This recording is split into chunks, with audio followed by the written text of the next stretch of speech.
प्रमेय 6.8 ये चैप्टर 6 का है, क्लास 10 का है। ये इम्पोर्टेंट एक थ्योरम है, पाइथागोरस थ्योरम, ठीक है। उसको पाइथागोरस प्रमेय हिंदी में कहते हैं। तो एक समकोण त्रिभुज मतलब राइट एंगल ट्रायंगल होगा एक, और कर्ण, उसमें एक कर्ण होगा मतलब हाइपोटेनियस होगा, और उसका वर्ग करेंगे, स्क्वायर करेंगे, कर्ण का स्क्वायर। शेष दो भुजाओं, एक बेस बचेगा और एक परपेंडिकुलर बचेगा। तो लंब और आधार दोनों के वर्गों के योग मतलब दोनों को जोड़ेंगे तो उसके बराबर होता है। तो ये हमें प्रूव करना है, सिद्ध करना है। तो ये है हमारा एक राइट एंगल ट्रायंगल, ठीक है, मतलब समकोण त्रिभुज। और यहाँ पर हम सबसे फर्स्ट में लिखेंगे हल, ठीक है। हल में मान लेंगे कि, या फिर दिया गया है, ठीक है, दिया गया है ये त्रिभुज, इसको पढ़ते हैं त्रिभुज, ठीक है। तो त्रिभुज ए बी सी एक समकोण त्रिभुज है, मतलब ए बी और सी एक राइट एंगल ट्रायंगल है। और प्रूफ मतलब सिद्ध करना है, क्या प्रूफ में क्या सिद्ध करना है, तो ए सी स्क्वायर, ए सी मतलब ये हाइपोटेनियस, मतलब ये कर्ण, ठीक है। तो कर्ण का स्क्वायर, ठीक है। तो यहाँ पर बोला है कर्ण का वर्ग, ठीक है, वर्ग मतलब स्क्वायर।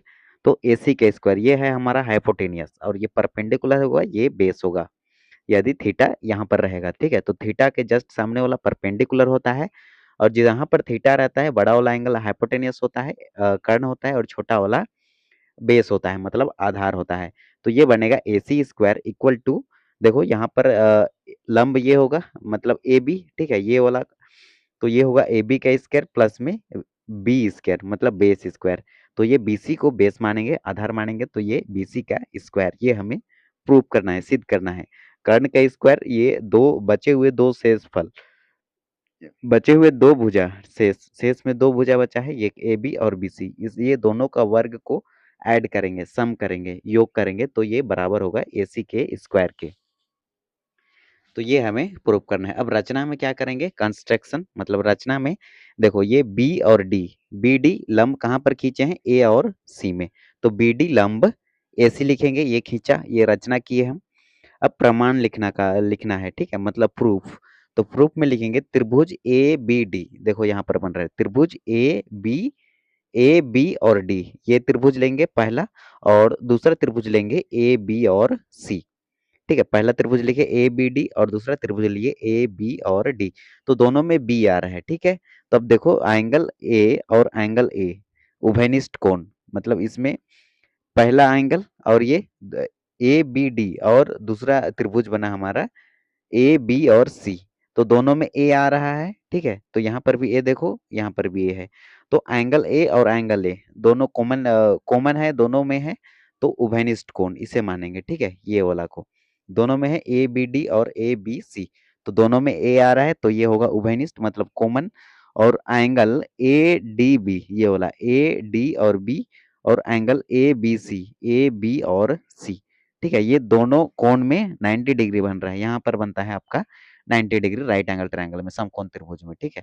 तो यहाँ पर हम प्रमेय का जो कसौटी होगा ये वो होगा ए समरूपता, मतलब angle angle, A for angle मतलब कोण कोण, कोण कोण समरूपता से, ठीक है। तो दोनों त्रिभुज में ए है, यहाँ पर भी ए है, यहाँ पर भी है, तो ए समरूपता से होगा।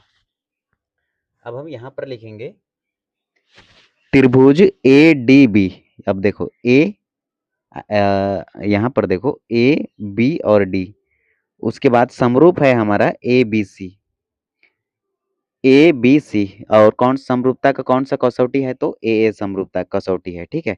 अब देखो, अब इसे हम लिख सकते हैं ए डी, ये वाला ए डी लिखे, डिवाइड में ए बी लिख सकते हैं, दोनों एक मिनट, ये दोनों त्रिभुज समरूप है, तो हम जानते हैं कि यदि दो त्रिभुज समरूप है तो उसके संगत भुजाओं के वर्गों के अनुपात के बराबर होते हैं, तो ये ए डी होगा, और डिवाइड में हम लिख सकते हैं ए बी लिखे इक्वल टू, अब डी और बी लिखे तो हम बी सी लिख सकते हैं इसके डिवाइड में, और ए बी लिखेंगे तो इसके डिवाइड में ए और सी लिख सकते हैं, वही चीज लिखे हैं।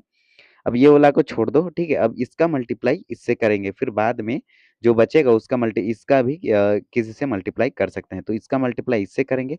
तो ए डी अपन में ए बी लिखिए, ए डी अपन में ए बी इक्वल टू दिए, फिर ये ए बी को लिखे डिवाइड में ए सी लिखे, ये वाला ए सी को। अब देखो ए बी और ये ए बी दोनों को क्रॉस मल्टीप्लीकेशन करेंगे तो ए बी के होल पावर 2 बनेगा इक्वल टू, अब देखो AD का मल्टीप्लाई AC से करेंगे तो AD मल्टीप्लाई में AC होगा। अब हम त्रिभुज लेंगे, त्रिभुज BDC। अब देखो, अब हम त्रिभुज लिए ये वाला BD और C, पहला त्रिभुज, और दूसरा त्रिभुज हम लिए हैं त्रिभुज ABC, ये वाला ABC। पहला त्रिभुज लिए BDC और एक त्रिभुज लिए ABC। अब देखो यहाँ पर जो एंगल C और एंगल C, मतलब दो कोण C और कोण C उभयनिष्ठ होगा यहाँ पर, ठीक है। दोनों में C आ रहा है, ये देखो BDC इसमें भी C आया और ABC यहाँ पर भी C आया, ठीक है। तो दोनों में कॉमन ले लेंगे, तो कॉमन C जो होगा हमारा एंगल C दोनों में आ रहा है, ठीक है। तो हम यहाँ पर लिखेंगे दोनों कोण 90 डिग्री है, ठीक है। अब कोण BDC बराबर है कोण ABC के, तो यहाँ पर भी AA समरूपता से होगा, एंगल एंगल समरूपता से। तो हम यहाँ लिख सकते हैं त्रिभुज BDC समरूप है त्रिभुज ABC के। तो BD अपन में AB इक्वल टू DC अपन में BC इक्वल टू BC अपन में AC। अब इसकी क्रॉस मल्टीप्लिकेशन करेंगे, इसको छोड़ेंगे, अब ये दोनों का मल्टीप्लिकेशन करेंगे, DC की मल्टीप्लाई AC से और BC की मल्टीप्लाई BC से।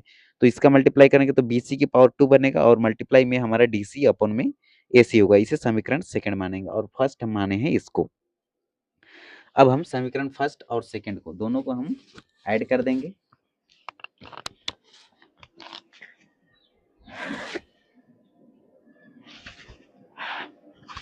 अब समीकरण फर्स्ट और सेकंड को जोड़ने पर, दोनों को जोड़ेंगे हम, तो यहाँ पर बनेगा AB की पावर 2 प्लस BC की पावर 2।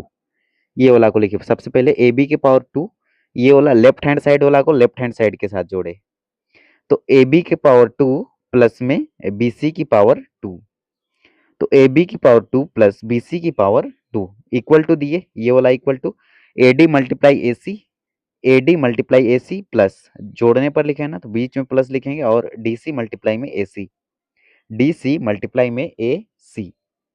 अब AB की पावर 2 प्लस BC की पावर 2 इक्वल टू AC और ये वाला AC उभयनिष्ठ लिए, कॉमन लिए, तो अंदर में बचा AD प्लस में BC। अब देखो AD प्लस BC को हम क्या लिख सकते हैं, अब ऊपर देखेंगे तो AD और BC को हम लिख सकते हैं ना AC, ठीक है। AD के बीच का डिस्टेंस और DC के बीच का डिस्टेंस किसके इक्वल होगा, तो A और C के बीच के डिस्टेंस के इक्वल होगा, ठीक है। तो AD प्लस में AD प्लस में DC, इसको हम लिख सकते हैं AC। तो यहाँ पर हम लिखेंगे AD प्लस में AD प्लस DC, इसको हम लिखेंगे AC। तो AB की पावर 2 प्लस BC की power 2 equal to AC multiply में AC। तो AC मल्टीप्लाई AC क्या होगा, AC की पावर 2, तो हमें मिला AC की पावर 2 इक्वल टू AB की पावर 2 प्लस BC की पावर 2। तो लास्ट में लिखेंगे सिद्ध हो गया या फिर प्रूव्ड, ठीक है। तो ये होगा हमारा आंसर प्रमेय 6.8 का।